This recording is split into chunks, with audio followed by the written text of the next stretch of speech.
আওয়ামী লীগ নিয়ে জটিলতা আছে, এই সব মিলিয়ে প্রধানমন্ত্রী তারেক রহমান আসলে কি কঠিন সময়ের আভাস দিচ্ছে? আপনার কি মনে হয় সামনে আমাদের দেশের সামনে কেমন দিন অপেক্ষা করছে? জনাব শেখ ফরিদ, আপনার বিশ্লেষণ আর জানতে চাই। ধন্যবাদ আপনাকে, সেই সাথে আপনার দর্শকদের সালাম, নমস্কার এবং শুভেচ্ছা। আপনি খুবই এই মুহূর্তের সারা দেশের এবং বিশ্বে আলোচনার বিষয় নিয়ে আপনি এসেছেন, যে প্রশ্ন তুলেছেন, তা হচ্ছে যে এই মুহূর্তে তারেক রহমানের সরকার, যাকে আমি মুসলেকা সরকার বলি বা অনেকেই বলে, তো তার অবস্থান কি এই মুহূর্তে, তার অবস্থান কি, দেশের অবস্থা কি, তার অবস্থা কি, আন্তর্জাতিক অবস্থা কি। আপনি জেনে থাকবেন যে গতকাল একটি ট্যাঙ্কার এসেছিল আমাদের পণ্য নিয়ে, সেটাকে ফেরত যেতে হয়েছে। সেখানে 50 কোটি টাকার পণ্য সামগ্রী ছিল, এর মধ্যে জ্বালানিও ছিল। অর্থাৎ দেশে যে মুহূর্তে জ্বালানি ক্রাইসিস, তখন একটি জ্বালানির যে পণ্য বহনকারী জাহাজ আমাদের ফেরত দিতে হলো। সুতরাং আপনি যদি বিবেচনা করেন যে এই যে চুক্তিটা তারা করেছে, জামাত, বিএনপি, তারপর আমার ভাবির ছেলেরা মিলে, অনুরোধের আসরের এমপি, তাদের কি তাদের রাজনৈতিক দল, এত কিছু তো নাম মনে থাকে না, এই সম্মিলিত ভাবে যে তারা চুক্তি করে আসলো আমেরিকার সাথে, তার কুফল কিন্তু আমরা ভোগ করতে শুরু করেছি গতকাল, সেটা আমরা নিজের চোখে দেখলাম। আর পর্দার অন্তরালে কি ক্ষতি হচ্ছে সেগুলো তো আমাদের জানাই নেই। দেশের যে পরিস্থিতি এই মুহূর্তে, জামাত তার সকল দায় অস্বীকার করতেছে। জামাত বলতেছে তারা কোনো চুক্তিতে সই করেনি, যদিও ব্লেজার রহমান বা রোজার রহমান, মিস্টার খলিলুর রহমান বলেছেন যে জামাত বিএনপি মিলে এখানে স্বাক্ষর করেছিল। আর সাবেক উপদেষ্টা ফরিদা আক্তার, আমাদের ফরাদ মাজাহার ওরফে ফ্রড মাজাহারের স্ত্রী, তিনি যখন উপদেষ্টা ছিলেন তখনও বলেছেন আমি স্বাক্ষর ঠেকাইতে পারি নাই। এখন তিনি বলেছেন যে এই চুক্তিতে সকলের স্বাক্ষর ছিল। তার দাবি কত বিপজ্জনক, তার দাবিটা কত বিপজ্জনক যে একটা দেশ চুক্তি করেছে, সাধারণত সরকারি দল বিরোধী দল সবসময় বিরোধিতা করে, এখানে উল্টো সকল দল মিলে সেখানে স্বাক্ষর করেছে।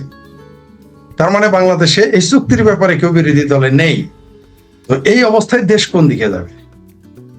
বোঝাই যাচ্ছে যে এই অবস্থায় একটি দেশ যাদের সাথে চুক্তি করা হয়েছে তাদের গোলামি করা ছাড়া আমাদের আর কোনো উপায় নেই।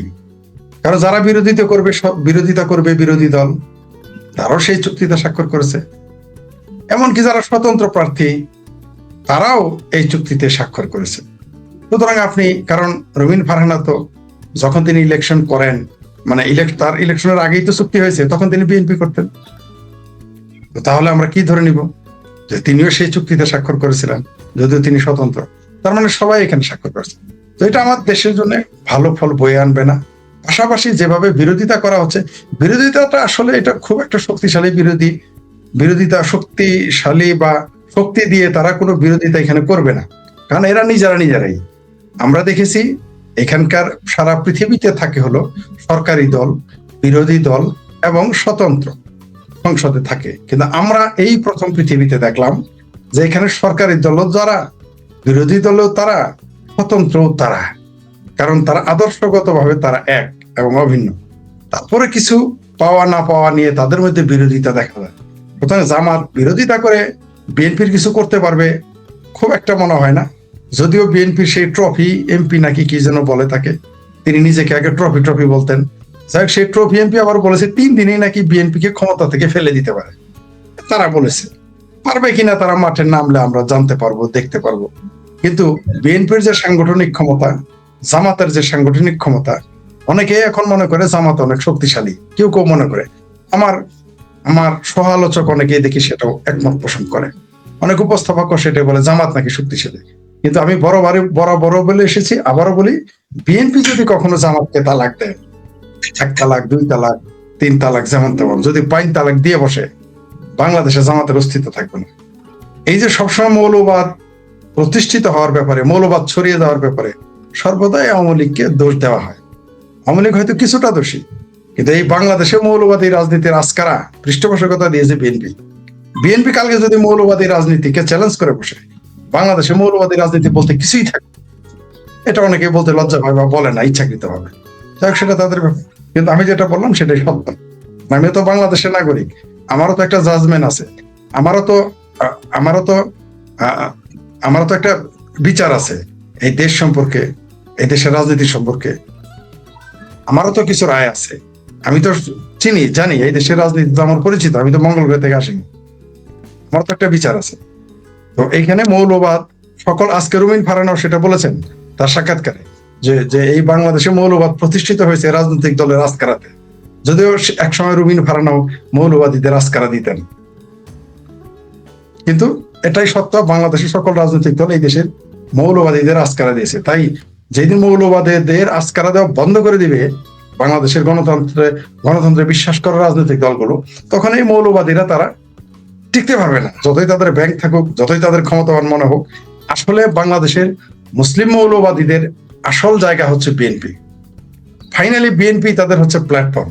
কালকে যদি আওয়ামী লীগ চলে আসে ক্ষমতায়, এবং আওয়ামী লীগ যদি এই মৌলবাদী শক্তির বিরুদ্ধে আক্রমণাত্মক পদক্ষেপ নেয়, আইনি পদক্ষেপ নেয়, সবগুলো গিয়ে তখন বিএনপির ছত্রছায়ায় চলে যাবে, এটা আমরা জানি, এবং বিএনপিও তাদের জায়গা দিবে, তাও আমরা জানি, এবং এটাই হয়ে এসেছে। এদের মধ্যে যে বিরোধিতা দেখতেছেন, এটা হচ্ছে মামাতো ভাই খালাতো ভাইয়ের মধ্যে ঝগড়া বা সৎ ভাই ঝগড়া। ফরিদ ভাই, আচ্ছা, আগে ফাঁকে একটা মজার প্রশ্ন করছেন একজন দর্শক, এটা একটু শুনে নিই, আপনি এক ফাঁকে এটা বলবেন। তার আগে আমি আরেকটা প্রশ্ন আছে আমার। একজন প্রশ্ন করছেন পূর্ণিয়া ভাই, আমি আপনার কাছে একটা কথা জানতে চাই। সবাই বলে জয় বাংলা আওয়ামী লীগের নিজের সম্পদ বানিয়ে ফেলেছে, কিন্তু স্বাধীনতার পর থেকে অন্য কোন দল মুখে জয় বাংলা শুনিনি। ইন্টারেস্টিং, এটাও বলে আমরা অভিযোগ করি যে আওয়ামী লীগ জয় বাংলা বঙ্গবন্ধু এগুলোরে পুরোপুরি আওয়ামী লীগ গঠন করেছে, কিন্তু এটাও তো ঠিক যে আওয়ামী লীগ ছাড়া কেউ জয় বাংলা বলে না। আমি যেটা জানতে চাচ্ছিলাম আপনার এই আগের আলোচনার সূত্র ধরে, যে সরকারের মধ্যে কি আপনি কোনো অস্থিরতা লক্ষ্য করছেন? দেখেন, অলরেডি দীপেন দেওয়ান 3 মাসের মধ্যে পদত্যাগ করেছে, আবার এক মন্ত্রী আরেক মন্ত্রীর বিরুদ্ধে কথা বলে, একটু কি কোথাও আনইজি সিচুয়েশন খেয়াল করছেন কোনো কিছু? নিঃসন্দেহে 100 দিনের মাথায় 2 জন মন্ত্রীর পদত্যাগ করতে বাধ্য করা, অবশ্যই সরকারের মধ্যে অস্থিরতা রয়েছে, নিঃসন্দেহে অস্থিরতা রয়েছে। তার জন্যই তো আমরা তো এটা দেখিনি, বাংলাদেশে এমন কোনোদিনই ঘটেনি যে নির্বাচন যেভাবেই হোক বা না হোক 100 দিনের ভিতরে কোনো 2টা মন্ত্রী পদত্যাগ করেছে বা করিয়ে দেওয়া হয়েছে, এরকম কিন্তু আমরা দেখি নাই। আমার ধারণা আপনারও রাজনৈতিক ইতিহাসে, আপনার বয়সে আপনি সেটা দেখেননি, আমার ধারণা। আমি দেখিনি, আমার মনে পড়ছে না। তো আর এতে অবশ্যই সরকারের ভিতরে অস্থিরতা কাজ করতেছে। আপনি যেটা আমি শুরু থেকে বলে আসতেছি, তারেক রহমানের মানে প্রধানমন্ত্রীর বডি ল্যাঙ্গুয়েজ বলে দিচ্ছে তিনি হতাশ, তিনি ভীত, তিনি কোথাও কারো সুতা টানে তিনি নড়াচড়া করেন। আপনি দেখেন, যে কোনো বক্তব্য দেয়, যে কোনো মন্ত্রণালয়ের, আমরা শিলং সালাউদ্দিন বলে কেউ, আমরা স্বরাষ্ট্রমন্ত্রীকে সালাউদ্দিন সাহেবকে কথা বলতে শুনি, সব মন্ত্রণালয় নিয়ে তিনি কথা বলেন। আর অস্থিরতা এই সরকারে রয়েছে, তার আর একটা প্রমাণ হলো যে এক মন্ত্রী নিজেরটা বাদ দিয়ে অন্য মন্ত্রণালয় নিয়ে কথা বলে, যেটা না তার কার্য বিধির মধ্যে পড়ে, না সাধারণ কাজের মধ্যে এটা পড়ে না, আমরা দেখিনি এর আগে। আমরা কখনো সেতু মন্ত্রীকে বলতে শুনি নাই যে বিমান মন্ত্রী কি করলো না করলো, বা বিমান মন্ত্রণালয়ের কি অবস্থা তা নিয়ে কথা বললো, আমরা শুনি নাই। আমরা কখনো এও শুনি নাই, আমরা প্রধানমন্ত্রীকে সকল মন্ত্রণালয় নিয়ে কথা বলতে শুনেছি, এবং এটা তার কার্যবিধির মধ্যে পড়ে। কিন্তু অন্য কোনো মন্ত্রীকে প্রধানমন্ত্রীর যে মন্ত্রিত্ব, তার আন্ডারে যেগুলো আছে, তার কাছে যে মন্ত্রণালয় রয়েছে, সেগুলো নিয়ে কথা বলে আমরা এইবার প্রথম এটা দেখলাম। সুতরাং এই সরকার যে অস্থিরতার মধ্যে কাটছে এটা বোঝা যায়।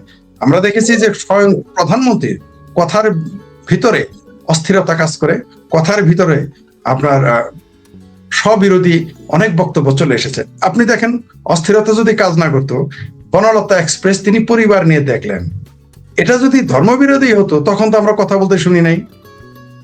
এই সিনেমাটা যদি ধর্মের অবমাননা হয়ে থাকে তখন আমরা বলতে শুনি নাই।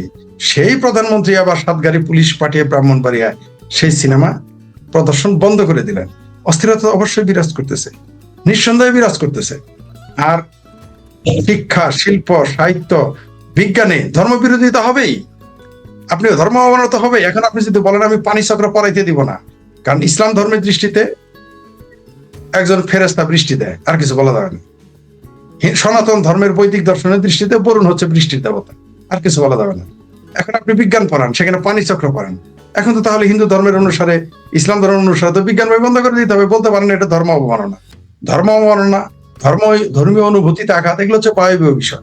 কোনটা আঘাত লাগে, কোনটা আঘাত লাগে না, এটা আপনি কিভাবে নির্ধারণ করবেন? আপনি মুসলমানদের মধ্যে দেখেন, যারা মিলাদ পড়ে আর যারা পড়ে না, আপনি যদি তাদের ছেড়ে দেন, তারাই তো নিজেরাই মারামারি খুনাখুনি করবে। তাহলে আপনি কি দুটোই বন্ধ করে দিবেন? কে উপরে হাত বাঁধবে, কে হাত নিচে বাঁধবে, এটা নিয়ে ঝগড়া লেগে যায়। নবীর বাবা মা বেহেশতে যাবে কি যাবে না, এটা নিয়ে নিজেদের মধ্যে খুনাখুনি শুরু করে দিবে। কোনটা ধর্ম অবমাননা, কোনটা ধর্ম অবমাননা নয়, আপনি কিভাবে করে বুঝলেন? শিয়াদের তাহলে তো আপনি কাফের ঘোষণা করতে হবে। যাই, সেটা অন্য বিষয়। আপনার এখানে অস্থিরতা অবশ্যই কাজ করতেছে। আপনি দেখেন দেশের অর্থনীতির অবস্থা কি। এই দেশের সরকার কার কাছ থেকে লোন নিচ্ছে? নিজের ব্যাংক থেকে লোন নিচ্ছে। কত লক্ষ কোটি টাকার লোন নেওয়া হয়ে গেছে। বাংলাদেশের এই মুহূর্তে মাথা পিছু ঋণ কত? আপনি এই মুহূর্তে হামের টিকার যে শিশুরা মারা গেল, সরকার কোনো শক্ত কথাই বলতে পারলো না। মানে শুধু অস্থির না, এরা নত জানো সরকার। এই দেশের নাগরিক নিয়ে কথা বলতে পারে না। এই দেশের এই যে ভারত থেকে মুসলমান অনুপ্রবেশ ভারতীয় বাংলাদেশি নাগরিকদের ফেরত পাঠিয়ে দিচ্ছে। বাংলাদেশের সুস্পষ্ট কোনো বক্তব্য নেই। আমরা বাংলাদেশে কোনো সুস্পষ্ট বক্তব্য পাই না। তারা হয় বলতে হবে এগুলো আমাদের বাংলাদেশে অনুপ্রবেশকারী, অথবা বলতে হবে না, অনুপ্রবেশকারী নয়। যদি বলেন এরা অনুপ্রবেশকারী, তাহলে যারা বাংলাদেশে ঢুকতেছে তাদের ঢুকতে দিতে হবে। আপনি নমেন্স ল্যান্ডে বাংলাদেশি নাগরিককে কিভাবে রাখেন? আর যদি বলেন না, এরা আমাদের কেউ নাগরিক নয়, তাহলে সেটা সুস্পষ্ট বলে দেন এটা বাংলাদেশের নাগরিক না। আপনি 12 থেকে 14 লক্ষ রোহিঙ্গাকে জায়গা দিবেন, আর নিজের নাগরিকদের আপনি নোম্যান্স ল্যান্ডে বসায় রাখবেন। এটা কোন ধরনের ইয়ারকি দেশের জনগণের সাথে? এটা কোন ধরনের রাজনীতি? এটা কোন ধরনের পলিসি? এর মধ্যে তো এটা মিলতে পারে না। অবশ্যই সরকার অস্থির হয়ে, তার অস্তিত্ব থাকবেই। কারণ দেশে না আছে বিনিয়োগ, না আছে সরকারি বিনিয়োগ, না আছে বেসরকারি বিনিয়োগ, না আছে বিদেশি বিনিয়োগ। তো একটা সরকার তো অস্থির হবেই। না আছে আইন শৃঙ্খলা। সবচেয়ে বড় কথা, এই মুহূর্তে আইন শৃঙ্খলা একেবারে তলানিতে চলে আসছে। সারা দেশে ড্রাগে ছেয়ে গেছে, মৌলবাদ সারা দেশে ছেয়ে গেছে। তাহলে সরকার তো অস্থির হবেই। কারণ নগরে যখন আগুন লাগে, দেবালয়ে রক্ষা পায় না, তেমনি সরকার অস্থির থাকবে, এটাই স্বাভাবিক। আর যিনি এই প্রশ্নটা করেছেন যে জয় বাংলা নিয়ে, নিঃসন্দেহে সত্য। জয় বাংলা স্লোগান যারা বলে দখল করে নিয়েছে, এটা আর মিথ্যা কথা। আপনাকে কি আওয়ামী লীগ বলেছে যে আমি জয় বাংলা স্লোগান দিতে দিব না? বাংলাদেশের কোন আইনে কি লেখা আছে যে জয় বাংলা আওয়ামী লীগের স্লোগান? শেখ হাসিনা কি বলেছে জয় বাংলা স্লোগান আমার বাপের স্লোগান, আমার স্লোগান, আমার ভাইয়ের স্লোগান? বা আওয়ামী লীগের লোকজন কি বলেছে এটা শুধুমাত্র আওয়ামী লীগের স্লোগান? কোথাও বলে নাই, কোথাও বলেনি। কিন্তু আপনি স্লোগান দেন না, যেহেতু দেন না, সেহেতু সেই স্লোগান আওয়ামী লীগের কোর্টে চলে যাবে। না করছে কি আপনি স্লোগান দেন? আপনি বঙ্গবন্ধু শেখ মুজিবুর রহমানকে জাতির পিতা মেনে নেন, তাহলে তো বঙ্গবন্ধু শুধু আওয়ামী লীগের থাকে না, আপনারও হয়ে যায়। কিন্তু আসলে তো আপনারা জয় বাংলা স্লোগান বিরোধী। আসলেই তো আপনি বঙ্গবন্ধু বিরোধী। আপনি মানে যারা এর বিরোধিতা করে তারা বিরোধী। তো বিরোধিতা করলে এটা তো মনে হবেই। যদি কেউ মনে করে জয় বাংলা স্লোগান আওয়ামী লীগের না বাংলা, আমি তো জয় বাংলা স্লোগান দেই, আমাকে তো আওয়ামী লীগ বাধা দেয় নাই। আমি তো বলিনি আওয়ামী লীগ, আমি তো স্পষ্ট বলি এটা আওয়ামী লীগের স্লোগান, এটা বাংলাদেশের স্লোগান, মুক্তিযুদ্ধের স্লোগান। এই স্লোগান আমার, আপনার, সকলের, বাংলাদেশের যে কোনো রাজনৈতিক দলের এই স্লোগান। বাংলাদেশের যে নাগরিক, সে যদি জয় বাংলা স্লোগান দেয়, তাকে কেউ বাধা দিতে পারবে, প্রশ্নই আসে না। বরং জয় বাংলা স্লোগান দিলে যারাই আওয়ামী লীগের বিরোধিতা করতে চায়, বরং রাজনৈতিক দলগুলো জয় বাংলা স্লোগান দিলে আওয়ামী লীগ বরং পিছিয়ে পড়তো। তারা সেটা করে নাই, বরং জয় বাংলা স্লোগানকে আওয়ামী লীগের কোর্টে দিয়ে দিয়েছে। আওয়ামী লীগ সেটা নিয়ে নিছে, এবং 2024 সালের 5ই আগস্টের পরে প্রমাণ হয়ে গেছে যে জয় বাংলা স্লোগান যে আওয়ামী লীগ দাবি করে সত্যি তাদের স্লোগান, সেটা প্রমাণ হয়ে গেছে। কারণ আজকে স্লোগান দিলে আপনি মারতেছেন, জয় বাংলা স্লোগান দিলে জেলে দিচ্ছেন। কারণ কি? কারণ জয় বাংলা স্লোগান মুক্তিযুদ্ধের স্লোগান। যারা এখন জয় বাংলা বিরোধিতা করতেছে, তারা প্রমাণ করে দিয়েছে যে তারা কোন পন্থী 71-এ তাদের চেতনা কি ছিল, তাদের উত্তরসূরিদের চেতনা কি ছিল, এখন তাদের চেতনা কি। তো জয় বাংলা স্লোগান তো আওয়ামী লীগের কোর্টে যাবেই। ধাক্কায় আমরা যদি দিয়ে দেই আওয়ামী লীগকে, আওয়ামী লীগ এমনি নিতে চায়, তার মধ্যে আমরাও ধাক্কালাম, তো জয় বাংলা স্লোগান তো এখন আওয়ামী লীগেরই। এটা তো প্রমাণ হয়ে গেছে। কেউ যদি বলে জয় বাংলা স্লোগান তার স্লোগান দিয়ে দেখে দেখ। বিএনপি যদি বলে জয় বাংলা স্লোগান তার, জয় বাংলা স্লোগান দিক। বামপন্থীরা যদি বলে যে জয় বাংলা স্লোগান আওয়ামী লীগের না, তাহলে তারা নিজেরা স্লোগান দিয়ে প্রমাণ করে দিক। কিন্তু তারা তো জামাল ভৈরা পাগলা, স্লোগান ওটা দিবে না। কারণ তাদের ওটা ওই যে গণজাগরণ মঞ্চ, যাদের আমি জয় বাংলা স্লোগান দিতে দেখেছি, সেই লোকগুলো এখন জয় বাংলা স্লোগানের বিরুদ্ধে। সুতরাং 2024 সালের 5ই আগস্টের পরে দুধ কা দুধ পানি কা পানি হয়ে গেছে যে জয় বাংলা স্লোগান এটা আওয়ামী লীগের স্লোগান, মুক্তিযুদ্ধের পক্ষের স্লোগান। জি। ফরিদ ভাই, আমরা আমাদের আজকের মূল সাবজেক্টে যেতে চাই। এবার মূল সাবজেক্টে যাওয়ার আগে আমি একটু আপনাকে ভূমিকা দিব। সেটা হলো, গত 2 দিনে দুটা বিচ্ছিন্ন খবর ছিল। একটা হলো হান্নান মাসুদ, এনসিপির নেতা। এই হান্নান মাসুদ আওয়ামী লীগের একজন এমপি। পরে আমরা যেটা জানলাম, নোয়াখালী একরামুল কবির বোধহয় ওনার নাম, একরাম সাহেব, ওনাকে দেশের বাইরে পার করে দেওয়ার জন্য 3 থেকে 4 কোটি টাকা লেনদেন করার চেষ্টা করছে। পরে এটা সফল হয়েছে কিনা খবর পাওয়া যায়নি, তবে একাধিকবার মিটিং করছে। এবং তার সাথে আওয়ামী লীগ নেতাদের মিটিং এর ছবি আজকে থেকে প্রকাশ পাচ্ছে হোটেল স্পার্সে এবং বিভিন্ন জায়গায় তিনি আওয়ামী লীগের মিটিং করছেন এমপি হওয়ার জন্য, আওয়ামী লীগের ভোট ভিক্ষা করে। বিএনপি অনেক এমপি ইলেকশনের আগে আওয়ামী লীগের কাছে ভোট চাইছে, এবং এখন এসে আওয়ামী লীগ আজকে জানেন যে চট্টগ্রামে তারা বিশাল মিটিং করছে, মিছিল করছে। অনেকেই বলছেন, এবং মির্জা ফখরুল যেটা বললেন, গতকালকে আমরা আলোচনা তুলেছিলাম, মির্জা ফখরুল বলেছেন যে সমস্ত রাজনৈতিক দলকে রাজনীতি করার সুযোগ দেওয়া হবে। ভেতরে ভেতরে কি কোনো ডেভেলপমেন্ট হচ্ছে কিনা, কি মনে হয় আপনার? আমরা যেভাবে লিখছি যে আওয়ামী লীগের সাথে পর্দার আড়ালে কি কোনো বিশেষ সমঝোতা চলছে? মানে আওয়ামী লীগের সঙ্গে এই যে দেশে এত ঝামেলার মধ্যে আওয়ামী লীগের সঙ্গে ক্ল্যাশে না গিয়ে এটা কি কোনো পলিটিক্যাল মিউচুয়ালের দিকে যাচ্ছে, এরকম কিছু ঘটছে কি? আমি মনে করি এটা স্বাভাবিক কিছু। বিএনপি যে ভেতরে ভেতরে আওয়ামী লীগের সাথে যোগাযোগ করতেছে না, এটা হতেই পারে। কারণ এই যে এনসিপি, বৈষম্য বিরোধী, এগুলো হাওয়াই মিঠাই, এগুলো শুক্রে শুক্রে গজে ওঠা 8 দিনের দল। আজ আছে কাল নেই। ওই যে সরোয়ার ফারুকি নাকি গিদর ফারুকি অস্ট্রেলিয়া ভেঙে গেছে, তারপর আরো কে কে যেন কোন দেশে ভেঙে গেছে। এরা চলে যাবে, এরা তো রাজনীতিবিদ না, এরা হচ্ছে দুধের মাসি হিসেবে, এরা গোলাম ইবনে গোলাম হিসেবে আসছে, এরা ইউনুসের গোলাম হিসেবে আসছে, এরা ওয়াকার সাহেবের গোলাম হিসেবে আসছে, গোলাম ইবনে গোলাম হিসেবে আসছে। এরা তো রাজনীতিবিদ না, এরা এক সময় চলে যাবে। দেশে থাকবে কে? বিএনপি কে থাকতে হবে। বিএনপি কে দেশে যদি রাজনীতি করতে হয়, অবশ্যই আওয়ামী লীগের সাথে তাদের আলোচনা টেবিলে বসতে হবে। কারণ আমি যত কথাই বলি না কেন, যত গল্পই করি না কেন, দিন শেষে আওয়ামী লীগ বিএনপি এই দেশের রাজনীতি নিয়ন্ত্রণ করবে, এটা আমরা দেখেছি, এটা আমরা দেখলাম। দিন শেষে বিএনপির আওয়ামী লীগই থাকবে, কোনো দল থাকতে পারবে না। এইবার বিএনপি একটা দুর্বল দল, তার জন্য জামাত এতগুলো আসন পেয়েছে, আমার ভাবির পোলার এতগুলো আসন পেয়েছে। কারণ জামাতের এখন শুধু তারেক রহমানের মেরুদণ্ড ভাঙা না, পুরো বিএনপির মেরুদণ্ড ভাঙা এখন, তার জন্য এই আসনগুলো দিতে হয়েছে। তাহলে এই ভাবির পোলাদের দেখে যদি বিএনপি ভয় পায়, ওই জামাতকে দেখে যদি ভয় পায়, তাহলে আওয়ামী লীগকে দেখে তাদের ভয় পাওয়ার কারণ থাকতেই পারে। কারণ এই দেশে তো আওয়ামী লীগই নিয়ন্ত্রণ করবে একসময়। আমরা যত গল্পই করি, যে যত গল্পই করুক, এই দেশের কিন্তু যারা কট্টর আওয়ামী লীগ তারা বলেছিল যে বিএনপি আর কোনোদিন ক্ষমতায় আসবে না, কিন্তু আমরা বলেছিলাম না, এই দেশে বিএনপির অবস্থান ছিল, আছে এবং থাকবে। এমনি এখনো বলতেছি, এখন যারা বলতেছে জয় বাংলা স্লোগান চলবে না, শেখ হাসিনা ক্ষমতায় আসতে পারবে না, আওয়ামী লীগ আসবে না, তাদের স্পষ্ট তাদের বিষয়ে স্পষ্ট বার্তা যে কারো বাবার ক্ষমতাই নেই আওয়ামী লীগকে ক্ষমতা থেকে বাইরে রাখা। আওয়ামী লীগ ক্ষমতায় আসবে, শেখ হাসিনা ক্ষমতায় আসবে, বাংলাদেশ আওয়ামী লীগ ক্ষমতায় আসবে এবং দীর্ঘদিন ক্ষমতায় থাকবে, এবং ঠেকা রাখতে পারবেন না। পুলিশ দিয়ে, আর্মি দিয়ে আর নির্যাতন করে যদি কোনো দলকে আটকে রাখা যেত, কোনো দলকে যদি ঠেকে দেওয়া যেত, তাহলে তো বিএনপি ক্ষমতায় আসার কথা না, তাহলে তো জামাত আসার তো প্রশ্নই আসে না, বিএনপি আসার কথা না। সেই বিএনপি কিন্তু 17 বছর পর হলে ক্ষমতায় আসছে, তাহলে আওয়ামী লীগ কেন আসবে না? যে আওয়ামী লীগের এমন কোনো গলি নাই, এমন কোনো গলিতে এমন কোনো ঘর নাই যে তার সমর্থক নাই। প্রত্যেক গলিতে তার কর্মী আছে, কর্মী প্রত্যেক গলিতে তার কর্মী আছে, আর প্রত্যেক ঘরে তার সমর্থক আছে আওয়ামী লীগের। বাংলাদেশে যদি 3 কোটি ঘর থাকে, প্রত্যেক ঘরে একজন করে আওয়ামী লীগের সমর্থক আছে। আর বাংলাদেশে যদি 1 কোটি গলি থাকে, তাহলে প্রত্যেক গলিতে একটা করে তার কর্মী আছে। বাংলাদেশে যদি লাখো গ্রাম থাকে, লাখো গ্রাম থাকে, সেই গ্রামে তার লক্ষ লক্ষ নেতা এবং কর্মী রয়েছে। আপনি সেই দলটাকে নিষিদ্ধ করে, তাও আবার নির্বাহী আদেশে, তথাকথিত ডক্টর ইউনূসের এই আদম ব্যাপারের আমলের, মানে যাকে কোনো স্বীকৃতি নেই, যার কোনো বৈধতাই নেই, আপনি কিভাবে আওয়ামী লীগকে নিষিদ্ধ করবেন? স্বাধীন বাংলাদেশে যে আওয়ামী লীগ মুক্তিযুদ্ধের নেতৃত্ব দিয়েছে, যে আওয়ামী লীগের নেতৃত্বে মুক্তিযুদ্ধ হয়েছে, এবং যে আওয়ামী লীগকে পয়দা করেছে ছাত্রলীগ, সেই আওয়ামী লীগ এবং ছাত্রলীগকে আপনি নিষিদ্ধ করে দিবেন বাংলাদেশে, আর সেটা নিষিদ্ধ হয়ে থাকবে বা নিষিদ্ধ করে রাখবে, এটা অন্তত যারা বর্ষিয়ান রাজনীতিবিদ, যারা দীর্ঘ সময় রাজনীতিতে থাকতে চায়, তারা এটা চিন্তা করতে পারে না। যারা মনে করে আজকে আসি কালকে থাকলাম কি থাকলাম না, তারা এটা ভাবতে পারে।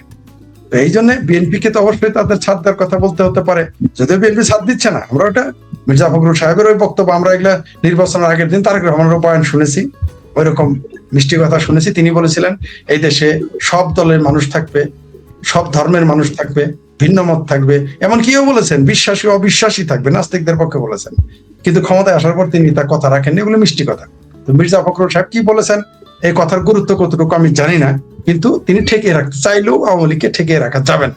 তাই যেটা আপনি ঠেকিয়ে রাখতে পারবেন না তার সাথে আলোচনায় বসা ভালো এবং বুদ্ধিমানের কাজ। যদি তারা তা না করে তারপরও বিএনপি আসবে, মানে তারপরও আওয়ামী লীগ আসবে। আমি বারবার বলছি বিএনপি আসবে। মনে করেন যে 10 বছর 15 বছর আবার আওয়ামী লীগ ক্ষমতায় থাকে, পরে কিন্তু আবার এই বিএনপি আসবে, আপনারা নিশ্চিত থাকেন।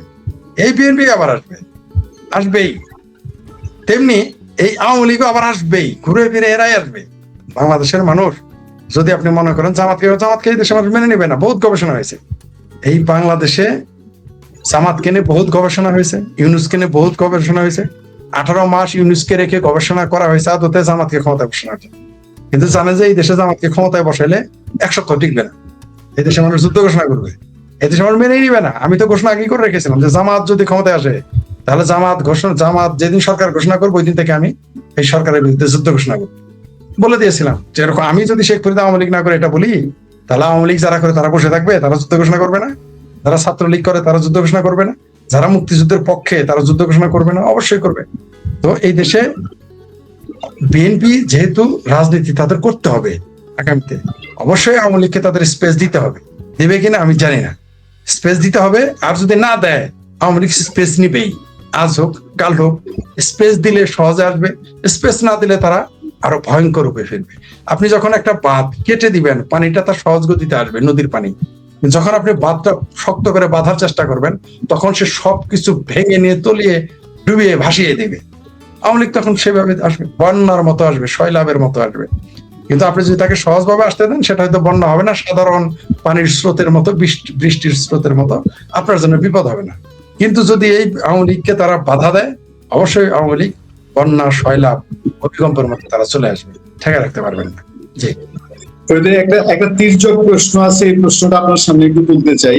একজন দর্শক বলছেন যেখানে পালিয়ে যাওয়ার নেত্রী মুখ দেখাতে ভয় পাচ্ছে সেখানে কিছু পাগলা সমর্থক আশা করছে হাসিনা আসবে। আমি এই তির্যক প্রশ্নটা আপনার মুখে, কারণ আওয়ামী লীগ এই সমস্ত জবাব দিচ্ছি। এদের তখন যখন আওয়ামী লীগ ক্ষমতায় ছিল না, আমরা যখন বলতাম বিএনপি ক্ষমতায় আসবে, তখন আওয়ামী লীগের লোকজন এই ধরনের কথা বলতো, এই ধরনের ফালতু কথা, ফাত্রা কথা বলতো। শেখ হাসিনা মুখ কেন দেখায় না? আরে ভাই, মুখ দেখায় নাই তাতেই বাংলাদেশ কাইপা যায়। মুখ দেখালে ক্ষমতায় থাকতে পারবা? শেখ হাসিনা যেদিন মুখ দেখাবো এরাই দেখবেন কি আওয়ামী লীগ আগে যোগ দিব। যে লোক এনে কমেন্টস করছে না সেই আগে গিয়ে যোগ দিবে আওয়ামী লীগে। আমি শেখ ফরিদ আওয়ামী লীগে যোগ দিব কিনা সন্দেহ আছে। আপনি যোগ তো দিবেনই না, এই এরাই গিয়ে আগে আপনার আগে গিয়ে দৌড়া এই লেখে রাখেন না, ঠিক না? ছবি দেখাইতে বলেন, আমি গ্যারান্টি দিতে পারি। যে লোক কমেন্টস করছে তার ছবি দেখাইতে বলেন, তার ছবি আপনি স্ক্রিনশট দিয়ে রাখেন। আওয়ামী লীগ যেদিন ক্ষমতায় আসবে এর বাপ চাচা সে নিজে গিয়ে আওয়ামী লীগে যোগ দিবে, শেখ হাসিনা পিছনে গিয়ে দাঁড়িয়ে থাকবে। আওয়ামী লীগ, আমি যখন বিএনপির কর্মীদের সামনে বলতাম যে না বিএনপি ক্ষমতায় আসবে, খোদ বিএনপি বিশ্বাস করতো না, খোদ বিএনপির নেতা কর্মী বিশ্বাস করতো না। বিএনপি ক্ষমতায় আসছে না, তেমনি এখন শেখ হাসিনা মুখ পালাই আছে, মানে শেখ হাসিনা পালিয়ে গেছে, মানে আমরা নাই, আমরা মুখে কথা বলতেছি না। ওয়াকার সাহেবকে বেড়াকে ফিরে যেতে যাও ভাবির পোলারা, তারপর কার সেটাকে ভাঙে খুঁজে বাবা। শেখ হাসিনা যখন আসবে তখন তোমার আব্বা, খাল্লা, মামু, ফোবারা সব পাকিস্তান পালাই যাবে। আর শেখ হাসিনা পালায় যায় নাই, শেখ হাসিনাকে হেলিকপ্টারে পাঠানো হয়েছে। পালাই গেছিল গোলাম আজম, আর মুসলেখা দিয়ে গেছিল আজকে তারেক রহমান। এই আজকে তারেক রহমান মুসলেখা দিয়ে পালাই গেছিল, একবার না, বিমানে যাওয়ার সময় 3বার মুসলেখা দিয়েছিল। 17 বছরে পরে এসে প্রধানমন্ত্রী হয়েছে। আর শেখ হাসিনা কিন্তু মুসলেখা দিয়ে যায় নাই। আপনাদের লোকজনই বলেছে যে তিনি ভ্যানিটি ব্যাগে, তার পদত্যাগপত্র ভ্যানিটি ব্যাগে পুরে নিয়ে গেছে। আর যে ব্যক্তি প্রশ্ন করেছেন তাকে বলি, আপনাদের যে পীর আছে না পিনাকি, পিনাকির আব্বা ফ্রড মাজার বলছে যে আপনারা আমেরিকার কথায় ক্ষমতায় আসছেন। এত গল্প কম করেন। শেখ হাসিনাই বরং প্রকৃত, তিনি প্রমাণ করে দিয়েছেন যে বিদেশি শক্তির সামনে মাথা নিচু করা যাবে না, ক্ষমতা না থাকলেও না। শেখ হাসিনা প্রমাণ করে দিয়েছে। বরং আপনারাই সারা জীবন আমেরিকার বিরোধিতা করছেন, এখন আমেরিকার পা চাটেন, চুমা দেন, আমেরিকার পায়ে চুমা দেন। এটা আমি বলি নাই, ফরদ মাজার বলছে আপনাদের জন্য। শেখ হাসিনা আসবে কি আসবে না, বেড়াকে ফিরে যেতে দেন। আরেকটা জিনিস বলি, সেনাবাহিনীর লোকজন কিন্তু পালায় যায় শেষে। মইনুল আহমেদ এখন কোথায়, তার জেনারেলেরা কোথায়? ওয়াকার সাহেবকে পালায় যেতে হবে। তখন আপনারা কোথায় যাবেন আমরা জানি। আওয়ামী লীগটা তো জায়গা আছে ভারতে যাওয়ার, আপনারা কোথায় যাবেন সেই চিন্তা করেন। শেখ হাসিনার চিন্তা করেন না। এই দেশে আওয়ামী লীগ ক্ষমতায় আসবে, কেউ ফের ঠেকে রাখতে পারবে না। আপনি যিনি এই প্রশ্ন করছেন, আপনি আপনার বাবারে প্রশ্ন করেন যে আওয়ামী লীগ কাহাকে বলে, কত প্রকার ও কি কি, তাহলে আপনি উত্তর পেয়ে যাবেন। আপনি জামাতকে যায় প্রশ্ন করেন গা, আপনি আসেন দেখি, আপনার ছবিটা দেখেন না, আমরা একটু দেখি। যারা বলতেছে যে আওয়ামী লীগ ক্ষমতায় আসবে না, শেখ হাসিনা পালাই গেছে, শেখ হাসিনা পালাই যায় নাই। কেউ বলে যে না, ইতিহাস আর ফিরে আসে না, শেখ হাসিনা তো ইতিহাস বানাবে, শেখ হাসিনা ইতিহাস পাল্টানোর জন্য ক্ষমতায়। আপনি লিখে রাখেন, এই বাংলাদেশে আমি সবার আগে আমি বলেছি, যখন আওয়ামী লীগের লোক আমার কথা বিশ্বাস করতো না, তাহলে বলে রাখি আপনাকে, আমি বলেছিলাম যে শেখ হাসিনাকে এত বড় সংবর্ধনা দিতে হবে যে বাংলাদেশের ইতিহাসে না হয়েছে, না ভবিষ্যতে হবে, এত বড় সংবর্ধনা। এবং এও বলেছি যে বিমানবন্দর থেকে তিনি আসতে পারবেন না, তাকে ওই যে তাবলিগ যেখানে হয় ইস্তেমার ময়দান, সেখানে গিয়ে সংবর্ধনা দিতে হবে শেখ হাসিনাকে, তাও আবার 3 দিন। এটা লিখে রাখেন, আমার কথা লিখে রাখেন। এগুলো এগুলো ওগুলো বলে আত্মতৃপ্তি নিতে পারেন। আপনাদের গোলাম আজম পালাই ছিল 75 সাল পর্যন্ত, নিজামীরে খুঁজে পাওয়া যায় নাই। 75 সাল পর্যন্ত সাইদিরে খুঁজে পাওয়া যায় নাই। বঙ্গবন্ধু হত্যাকাণ্ডের পরে আসছেন, কে কোথায় ছিলেন আমরা এটা জানি। আপনাদের এত বড় মর্দ হয়েছে, আমারের দেশ নাকি আমার দেশ পত্রিকার সম্পাদক কোথায় গেছিল? হ্যাঁ, গোলাম আজমের পোলারা কোথায় পলাই যায়? এখনো গোলাম আজমের পোলা 2টা লন্ডনে গিয়ে নাগরিকত্ব নিয়ে বসে আছে, ওগুলো আমরা জানি। ওগুলো আমাদের সামনে বললেন, ওগুলো আপনাদের কাছে আপনারা এগুলো বলে তৃপ্তি নিতে পারেন, কিন্তু আমরা জানি, আমরা দেখে আসতেছি। কত ক্ষমতাধর দেখলাম, সকালে ক্ষমতাধর, বিকেলে সলিমুদ্দি কলিমুদ্দি হয়ে যায়, আবার বিকেলের সলিমুদ্দি কলমুদ্দি, তারপর দিন সকালে দেখি মন্ত্রী হয়ে যায়। এগুলো চাপা মাইরেন না, ঠিক আছে? এগুলো পইলে আত্মতৃপ্তি নিতে পারেন, আপনি দেখতে পারবেন আমার কথা সত্য না মিথ্যা, আপনি সাক্ষী দিয়েন। আর যদি সম্ভব হয় ওই দর্শকরা এখানে ছবি দেখাইতে বলেন, আমরা সেই ছবিটা রেখে দিই, একদিন দেখবো আমার কথা সত্য হয় কিনা। ওগুলো বলে কোনো লাভ নাই। আর এটা আমার জন্য তির্যক কিছুই না, আমি আওয়ামী লীগ করি না, আমি আওয়ামী লীগ করি না, আমার জন্য তির্যক কিছুই নাই প্রশ্ন। তবে আসবে, ঠিক যেমন বিএনপি ক্ষমতায় আসবে বলছিলাম, বিএনপি লোক বিশ্বাস করে নাই, আওয়ামী লীগ ক্ষমতায় আসবে না, আওয়ামী লীগের লোক বিশ্বাস করে না। তা আপনি এটা বলতেই পারেন, আওয়ামী লীগের অনেক লোক বিশ্বাস করে না যে শেখ হাসিনা ক্ষমতায় আসবে, বলে 10 বছর 20 বছর লাগবে। কিন্তু আমি জানি এই সরকার বেশি দিন টিকবে না, তার প্রমাণ আপনারা দেখে। ওয়াকারকে এই যে আমার ভাবির পোলাদের মামা, ওয়াকারকে শুধু চাইতে বলেন, আমরা কিন্তু জানি। জি বলেন প্লিজ। ফরিদ ভাই, আমরা আরেকটা প্রসঙ্গে যাই, আরেকটা প্রসঙ্গ দিয়ে আমরা হয়তো আজকে আলোচনা শেষ করবো। গতকালকে ওই টপিকে আপনি কিছু কথা বলেছেন, কিন্তু কোথায় যেন আমার কাছে একটা খটকা লাগছে যে ওসমান হাদি ইস্যু নিয়ে কি বাংলাদেশে আমার বড় কোনো বিষয় ঘটছে কিনা। আমি মমতার আলোচনা বাদ দিলাম, মমতার বক্তব্য বাদ দিলাম, এটা আপনিও একমত যে মমতার বক্তব্য গুরুত্ব দেওয়ার কিছু নাই, ভারতও দিচ্ছে না, বাংলাদেশ সরকারও দিচ্ছে না। কিন্তু বাংলাদেশে ওসমান হাদির আশেপাশে যারা আছে তাদের মধ্যে আজকের খবর, ওসমান হাদির বোন একটা খুব সিরিয়াস প্রশ্ন তুলেছে যে ওসমান হাদি হত্যা মামলার বাদী কেন ইনকিলাব মঞ্চের সদস্য সচিব সেই জাবেদ, কারণ তার ওয়াইফ আছে, তার ভাই বোন আছে, তাহলে মামলার বাদী সে কেন হলো, কার অনুমতিতে হলো? এবং ইনকিলাব মঞ্চ নিয়ে ওসমান হাদির ভাই বলছে যে মুখ খুললে পরে ইনকিলাব মঞ্চের ওদের কারো মুখ দেখানোর উপায় থাকবে না। এটা নিয়ে কি বিশেষ কোনো ঘটনা ঘটছে বলে আপনার মনে হয়?